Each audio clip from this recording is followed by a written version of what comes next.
नमस्कार, मैं हूं प्रभु चावला और तीखी बात में आज बारी है भारत के मशहूर समाज सुधारक अन्ना हजारे की। अन्ना जी, आपका स्टूडियो में बहुत बहुत स्वागत है। नमस्कार। नमस्कार। धन्यवाद। मेरे को लगता है कि आप अब इतनी उम्र हो गई, इतना काम किया आपने, आपके मूवमेंट के दौरान इतनी मेहनत करने के बाद कुछ थके थके दिखाई दे रहे हैं आप। नहीं, अभी कोई थकावट नहीं है। अभी तो जब जनता का रिस्पांस मिलता है, नई ऊर्जा मिलती है। जितना लोगों से मिलते हैं ऊर्जा आपको मिलती है, वो बात ठीक है। पर आपको लगता है कि मैं जो मीडिया के रिपोर्ट के हिसाब से या बाकी देखने से कहीं आपको लगता नहीं कि सरकार आपके मूवमेंट से, सरकार से जो लड़ाई कर रहे हैं आप करप्शन के खिलाफ, हर पॉलिटिकल पार्टी से भी लड़ाई कर रहे हैं, उसमें कहीं आप हारते चले जा रहे हैं, जीत नहीं दिखाई दे रही कहीं पर भी? पूरी लाइफ में जो हम काम किए करते आए हैं, कर्मण्ये अधिकारस्ते मां फलेषु कदाचन, कर्म करते रहो, फल की अपेक्षा मत करो, यही भगवान की पूजा है। ये हम सामने रखते, ये आज तक का राह चलते आए। फिर भी सफलता तो काफी मिली। जैसे अभी ये जन लोकपाल है, हम 2 साल से प्रयास कर रहे हैं। शुरू में तो सरकार ने धोखाधड़ी किया, बार बार ज्वाइंट कमेटी में धोखाधड़ी, स्टैंडिंग कमेटी में धोखाधड़ी, संसद में धोखाधड़ी।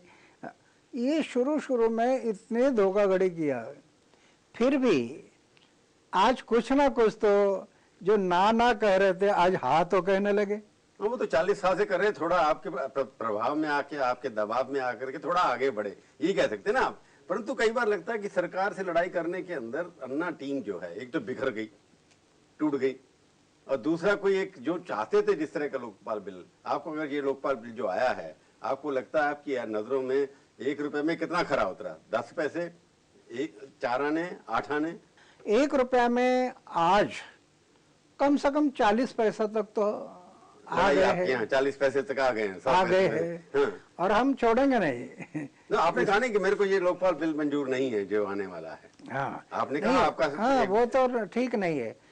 लोकपाल ऐसा आना चाहिए कि जिसपे करप्शन को ब्रेक लगे और गरीब लोगों को न्याय मिले। नहीं, आप ये लोकपाल बिल आपको बिल्कुल पसंद नहीं है ना? आज का लोकपाल हमें पसंद आप नहीं। बिल्कुल स्वीकार नहीं करते? बिल्कुल नहीं। पर आपकी एक सहायक है किरण बेदी ने कह दिया कि नहीं, हमें मंजूर है ये बिल। किरण बेदी का ऐसा है कि पहले किरण बेदी जी ने जो सेलेक्ट कमेटी का रिपोर्ट था ना, सेलेक्ट कमेटी के रिपोर्ट में जो बातें लिखी थी वो पढ़कर किरण जी ने बताया कि ये बिल अच्छा है।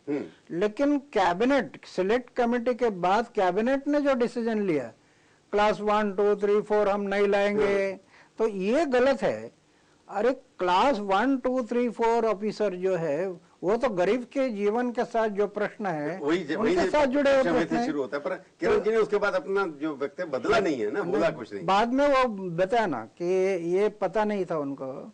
लेकिन अभी किरण जी का ऐसा ये 100% वो ठीक लाया, ऐसे किरण जी भी नहीं कह रहे। पर आपसे उनका मतभेद है इसके ऊपर की क्वालिटी? नहीं, ऐसा कुछ नहीं है, मतभेद का कोई कारण नहीं है। इतना है कि समझ में थोड़ा सा फर्क था।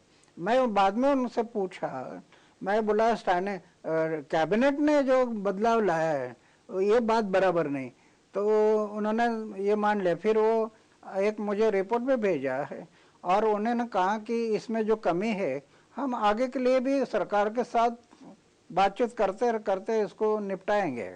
क्यों जो धीरे धीरे जो हो रहा है, जिस तरह से आपकी टीम टूट जाती है, आपको लगता है कि कभी अरविंद जी जो आपके सिपाही थे, आपके हनुमान थे, वो आपके साथ खड़े रहे, और भी कुछ लोग आपको छोड़ गए, आपके सेक्रेटरी भी अभी चले गए, तो ये सब जो छोड़ के चले जाते हैं, इसमें आपको लगता है कि सरकार का या आपके विरोधियों का कोई ना कोई हाथ है कि उन दोनों के बीच में आप में झगड़ा करा दे, मिसअंडरस्टैंडिंग करा दे? ऐसा तो उसमें संदेह निर्माण होता है कि ये तो थोड़ा प्रयास नहीं हुआ। डिवाइड एंड रूल वाली जो बात होती है, शुरू से देखे ना, हमारी टीम थी तो सरकार ने टीम को तोड़ने का कितना प्रयास किया। कभी कभी वो अरविंद पर ऑब्जेक्शन उठाया, कभी कभी हमारे दूसरे मेंबर है उनके ऊपर ऑब्जेक्शन उठाया। ये तो प्रयास काफी किया उन्होंने टीम को तोड़ने के लिए, लेकिन हमारी टीम टूटी नहीं। लेकिन अरविंद चला गया, अभी अरविंद के दिमाग में जो बैठ गया कि नहीं पॉलिटिक्स में जाना पड़ेगा, तो मैं बोला पॉलिटिक्स में जाना है तो आप जाइए। हम विरोध नहीं कर रहे, अभी भी हमारा कोई झगड़ा नहीं। व्यक्तिगत में प्रकृति है, जनतंत्र में सबको अपने मर्जी से चलने का अधिकार है, वो अपना रास्ता अलग है, लेकिन हमारा रास्ता वही है, आंदोलन। सवाल ये कि एक ऑनेस्ट ऑफिसर था, उसने काम किया यहाँ पर आपके साथ, उसको उसकी राजनीतिक इच्छा होगी चुनाव लड़ने की, पर आपसे झगड़े का कारण यही है, मतलब अलग होने का कारण यही, झगड़ा नहीं कहूँगा, अलग होने का कारण केवल यही लगता है या कुछ और भी कारण है?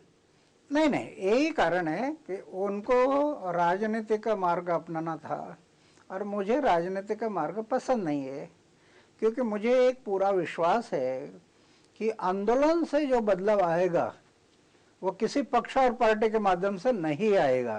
प्रशांत भूषण, अरविंद केजरीवाल, बाकी जो लोग अच्छे अच्छे थे उसके अंदर जिन्होंने लड़ाई आपके साथ किया, धरने पे बैठे, भूख हड़ताल पे बैठे, आपको लगता है कि कहीं फिर दोबारा इनके अलग हो जाने से आपका जो मूवमेंट है, आपका जो आंदोलन है, बहुत कमजोर पड़ गया है? ऐसे लोगों को लगता था कि ये डिवाइड हो गए, अभी ये कमजोर बन गए, अन्ना का मूवमेंट जो है कमजोर हो गया। लेकिन अभी आपको दिखाई देगा, जैसे हम अभी भी टूर चालू है, अभी हरियाणा, पंजाब, राजस्थान के टूर 31 तारीख से शुरू हो रही।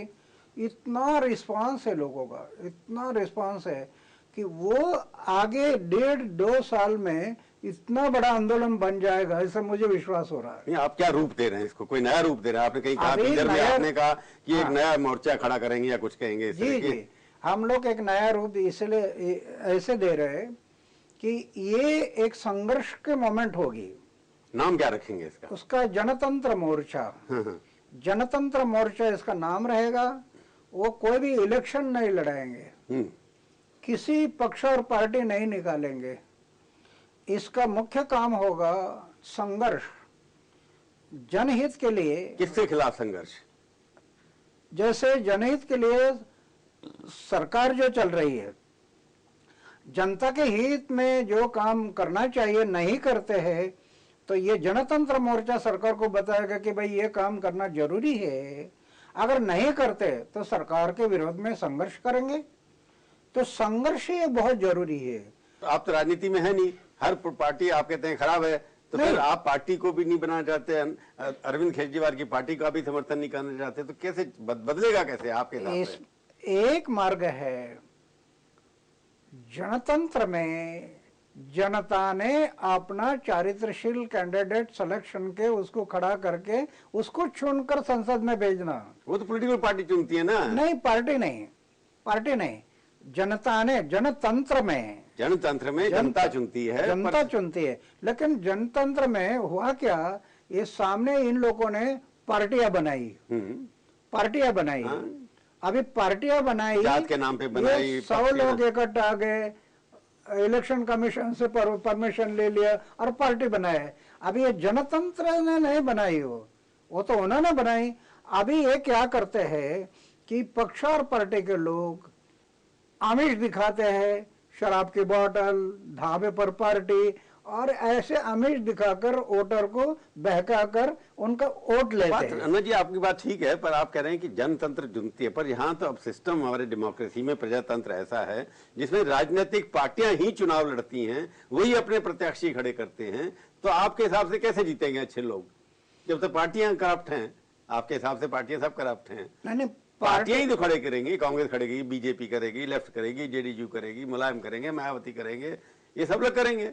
उनको करना दो। हम लोग अभी देश में जो प्रचार करना है और जनता को यह बताना है कि पक्ष और पार्टी मत देखो, चारित्रशील लोगों को आप वोटिंग करके चारित्रशील लोगों को भेजो संसद में। हर पार्टी के लोग ही होंगे ना? पार्टी छोड़कर चुनाव लड़ता ही कोई नहीं ना। नहीं आएंगे ना। आप खड़ा करेंगे क्या? अभी हम नहीं खड़ा करेंगे, जनता खड़ा करेगी। नहीं, आप उसी के एक कैंडिडेट को समर्थन देंगे जो पार्टी का नहीं होगा, जो चारित्रशील होगा, जो ईमानदार होगा। बिल्कुल, अगर वो पक्ष और पार्टी का नहीं और चारित्रशील दिखाई देता है, उसका बैकग्राउंड अच्छा है, सेवा, उसके लिए समर्थन करेंगे, प्रचार करेंगे। हम उसके लिए नहीं करेंगे, जनता ने करना। लेकिन जहां जहां हमें दिखाई देगा कि ये अच्छा कैंडिडेट है तो हम सपोर्ट करेंगे। क्यों ना लोकसभा में ऐसे लोग जाएं। अगर वो अच्छा पार्टी का कैंडिडेट, तब पार्टी का नहीं, पार्टी नहीं। पार्टी का कैंडिडेट अच्छा हो तब क्या? कैंडिडेट अच्छा है पार्टी का, लेकिन रिमोट कंट्रोल है ना ऊपर। सब पक्ष और पार्टी का रिमोट कंट्रोल से सब पक्ष पार्टी चलती है। जनतंत्र मोर्चा की जो टीम होगी नहीं, उसके नहीं, उसके लिए कोई कोड ऑफ कंडक्ट भी तो बनाएंगे ना आप? हाँ, कोड ऑफ कंडक्ट उसका ट्रस्ट करेंगे, संस्था करेंगे, उसका संविधान बनाएंगे, बन गया है संविधान के मुताबिक उसका कार्रवाई चलेगा, लेकिन वो सिर्फ संघर्ष करेगा, आंदोलन करेगा हर जगह जाकर के, यही कि आप अच्छे लोगों के लिए, समाज के लिए, भलाई के लिए, देश के भलाई के लिए सिर्फ आंदोलन करते रहेगा, बाकी इलेक्शन वगैरह कुछ नहीं। अन्ना जी, आंदोलन के लिए अच्छे लोगों की जरूरत भी पड़ेगी आपको, जिनकी साख अच्छी हो। उसमें आपकी पुरानी टीम के लोग भी कुछ हैं, पर उनका क्या करेंगे? किन लोगों को आगे खड़ा करेंगे? मैं पूछूंगा एक छोटे से एक छोटा ब्रेक ले लूं, उसके बाद पूछूंगा।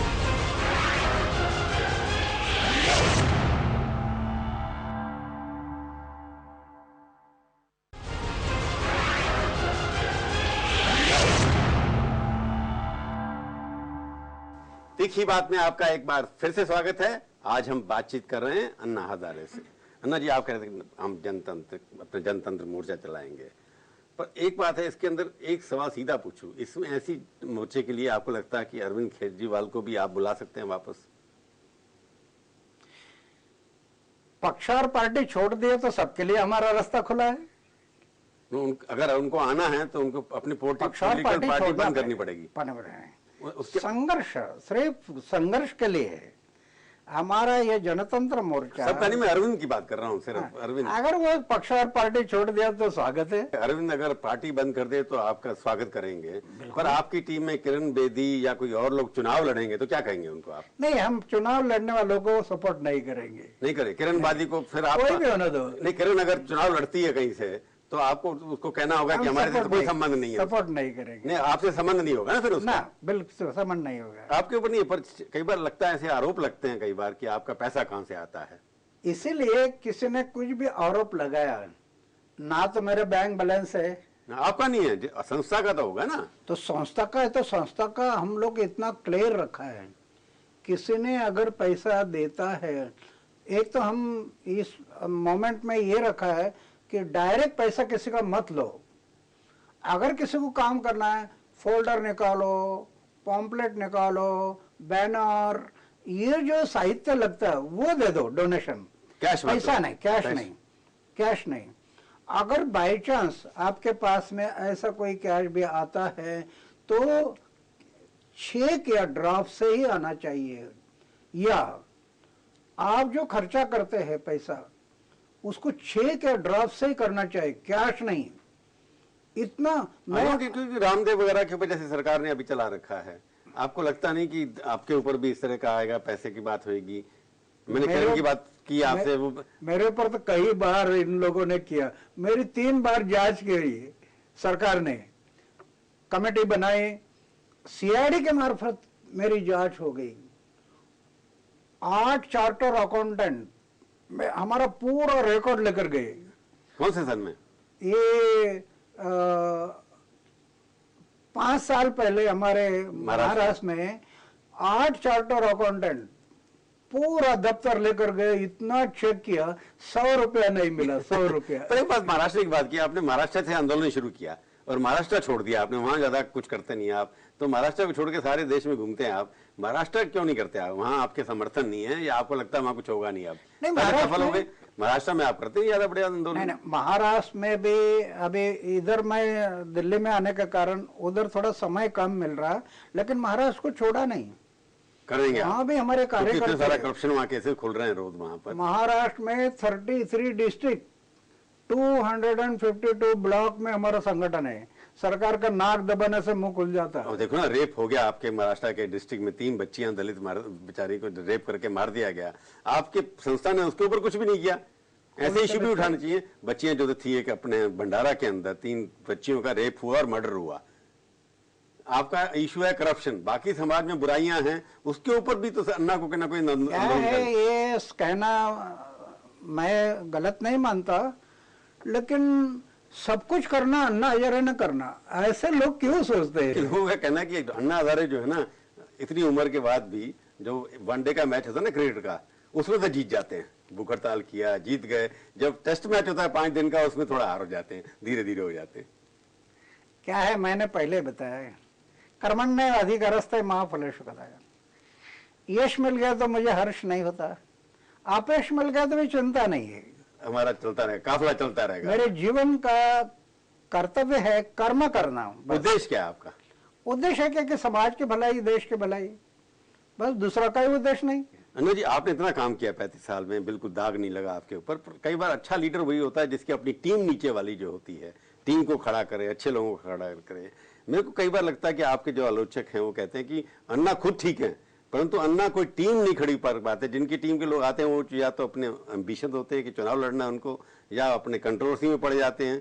तो अन्ना जो है टीम खड़ा करने में फेल हो गए हैं। आंदोलन खड़ा किया, टीम नहीं खड़ी की। जो लोग है ना, जिनको कुछ करना धरना नहीं है, सिर्फ दूसरा पर टीका करना, यही जो लोग सोचते वो बोलते हैं ऐसे। टीम तो आपकी है नहीं ना, ये बात सच है ना। अगर वो है तो आप खुद करना चाहिए, वो तो करते नहीं और दूसरों को दोष देते रहते हैं, तो ये बात बराबर नहीं है। दूसरा, अभी कई बार चुनाव, अभी प्रधानमंत्री का चुनाव आएगा तो लोग कहते हैं मोदी है, राहुल गांधी है, तो एक बड़े समाज सुधारक आप हैं। आपको लगता है कि शरद पवार, मोदी, जयललिता, इन सब में से कोई प्रधानमंत्री बनने लायक अच्छा है कि नहीं आदमी? मुझे तो इनमें कोई ऐसा दिखाई नहीं दे रहा कि जो प्रधानमंत्री बनने के बाद ये देश का उज्जवल भविष्य बदल देगा। राहुल और मोदी में से लगता नहीं है। मोदी के तो पक्ष में आप है ही नहीं बिल्कुल ना। मैं सबके पॉलिटिकल आदमी है, इसलिए आप किसी के पक्ष में नहीं। इसमें आज मुझे नजर नहीं आ रहा है। अगर मोदी के बारे में जो सोचते हैं, अगर दिल से, अगर नरेंद्र मोदी जी को ये अगर होता दिल से इस देश का करप्शन मिटा, कल प्राइम मिनिस्टर बन गए, देश का करप्शन मिटाना है तो शुरू से अपने करप्शन मिटाने के लिए क्या किया, ये प्रश्न निर्माण हो जाता है। क्यों ने गुजरात में लोक आयुक्त कानून बनाया? जब तो कहते हैं कि कांग्रेस सरकार जो है ना अपने नॉमिनी को बनाना चाहती थी, इसलिए बन नहीं पाया। मैंने तो वो छोड़ा, लेकिन आप सत्ता में थे। कानून तो है, अपॉइंट नहीं किया लोकायुक्त को, किसी को बनाया नहीं। कानून वहाँ है, वो कमजोर कानून का, कमजोर कानून है आपका कहना है। ठीक है, हम लोग जो अभी तो आपको लगता है करप्शन मिटाने के लिए मोदी के ऊपर विश्वास नहीं किया जा सकता? नहीं, वो तो अंदर से उनको, मुझे लगता, मैं जब गुजरात में गया इतनी शिकायतें थी करप्शन की, इससे मुझे लगता है कि वो प्राइम मिनिस्टर बनकर ये देश का, हाँ, एक होगा कि प्राइम मिनिस्टर बनने के बाद संगठन है उसको बढ़ाएंगे, ये बाकी बदलाव की जो बात है। तो इन पांचों में से आपको लगता है सबसे कम गलत आदमी कौन है? सबसे कम गलत आदमी? सारे गलत है आपके हिसाब से। सबसे गलत आदमी कौन है? ऐसा आदमी खोजना भी मुश्किल है। अभी कोई नहीं है? आपको लगता है इस देश के अंदर ऐसा आदमी नहीं है कोई भी जिसको अन्ना का पूरा समर्थन हो कि प्रधानमंत्री बन सकता है? ऐसा कोई नहीं है, मुश्किल है। तो आप आंदोलन चलाते रहेंगे अगले? हमारा यही है, आजादी का अर्थ स्वैराचार लगा रहना, आंदोलन करना, बस ये रास्ता हमें पसंद है। चलिए, आप करते रहिए, हम आपके साथ हैं। हमारे स्टूडियो में आए, बहुत बहुत धन्यवाद। धन्यवाद। तो ये थी आज की तीखी बात। तीखी बात का ये कार्यक्रम आपको कैसा लगा? आप अपनी राय हमें ईमेल के जरिए भी भेज सकते हैं। अगले हफ्ते आएगी बारी किसी और हस्ती की, और उनसे हम करेंगे तीखी बात, इसी समय इसी चैनल पर। तब तक के लिए प्रभु चावला का नमस्कार।